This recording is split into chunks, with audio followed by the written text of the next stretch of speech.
Le ministre malien des Affaires étrangères Abdoulaye Diop a maintenu que le départ de son pays, du Burkina Faso et du Niger de la communauté des États ouest africains était irréversible, malgré la main tendue de la CEDEAO.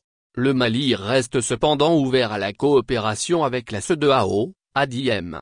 Diop lundi soir sur la télévision d'État Hortem. Il s'est par ailleurs élevé contre l'instauration éventuelle de visas pour les ressortissants des 3 pays voyageant dans l'espace CEDEAO. M. Diop s'exprimait au lendemain d'un sommet de la CEDEAO lors duquel elle a désigné les présidents sénégalais et togolais comme médiateurs dans les discussions avec le Mali, le Burkina et le Niger.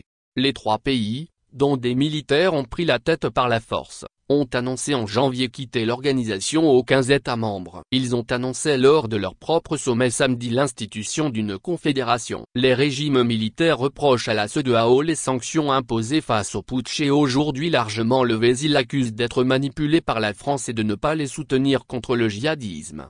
Nos chefs d'État ont été très clairs à Niamey en indiquant que le retrait des 3 pays de la CEDEAO est irrévocable et a été fait sans délai, et à partir de cet instant nous devons cesser de regarder dans le rétroviseur, a dit le chef de la diplomatie malienne.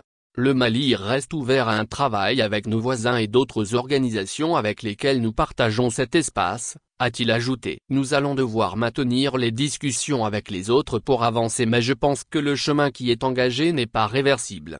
La création d'une confédération n'est qu'une étape, a-t-il expliqué. La vision, c'est de travailler à pouvoir arriver à une fédération des 3 États.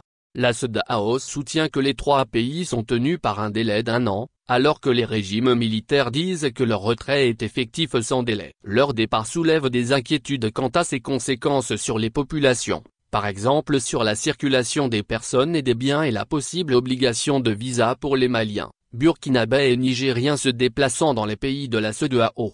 Si les visas sont réinstitués, ça nous donne raison en ce sens que certains responsables de la CEDEAO ne sont pas sortis des anciennes méthodes de faire peur aux populations, de faire le chantage aux populations, a estimé M. Diop. Dans un processus d'intégration, il y a des gains et des pertes pour tout le monde mais nous devons travailler à en minimiser l'impact pour nos populations, a-t-il dit.